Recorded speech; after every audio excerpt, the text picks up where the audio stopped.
The debate over Krillin versus Naruto is often dismissed as a joke, but a serious analysis reveals a staggering power gap that most fans refuse to accept.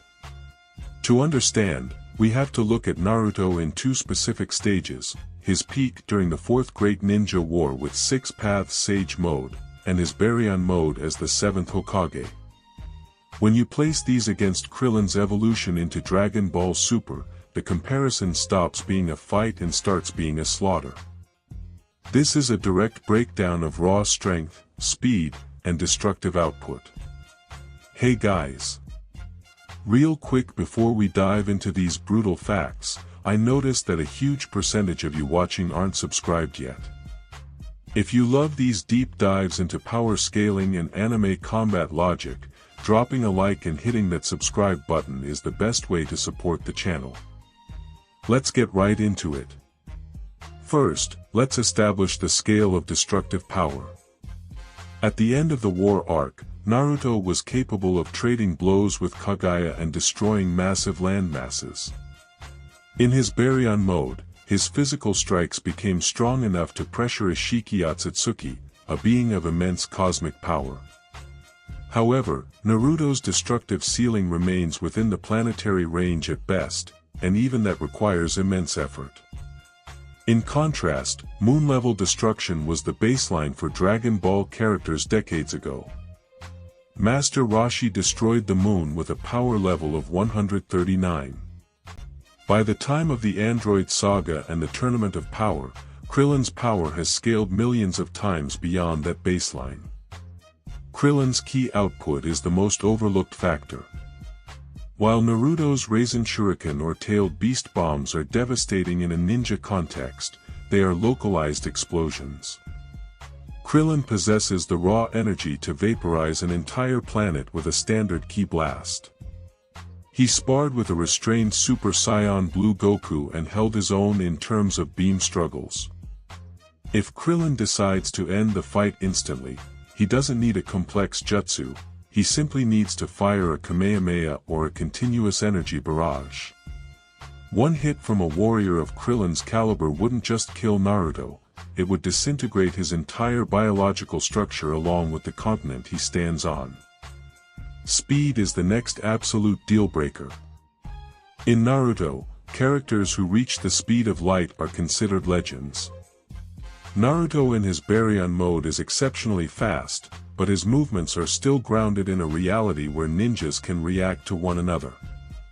Krillin, however, comes from a universe where combat speed reached light speed levels during the early days of Dragon Ball Z.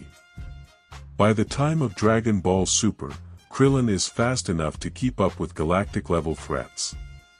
He is thousands of times faster than anything seen in the Naruto or Boruto series. In a real encounter, Naruto wouldn't even see the movement.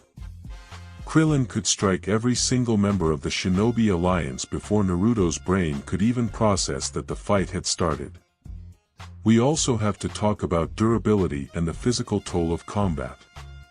Naruto's Baryon mode is powerful, but it is a double-edged sword that drains his own life force and has a very short time limit. Krillin has the stamina of a Z-fighter who has trained under extreme gravity for years. More importantly, Krillin's body is conditioned to survive hits from planet-crushing monsters. Naruto's physical attacks, even in his strongest forms, lack the concentrated ki required to bypass Krillin's natural defense. A punch from Naruto might feel like a nuisance to someone who has taken hits from Frieza, Perfect Cell, and the heavy hitters of the Universe 6 team. The final nail in the coffin is the Destructo Disc, or Kienzan. Many fans argue that Naruto's regeneration or Otsutsuki biology would save him. They are wrong. The Kienzan is a specialized technique designed to ignore conventional durability by vibrating energy at a frequency that cuts through almost anything. Naruto has no defense against this. It would slice through a Susanoo, a Truth Seeker orb, or the Nine-Tails Shroud as if they were made of paper. Krillin doesn't need to win a battle of attrition, he only needs one clean throw to decapitate any opponent in the Naruto-verse, regardless of their healing factor. Ultimately, the scale of the two universes is built differently.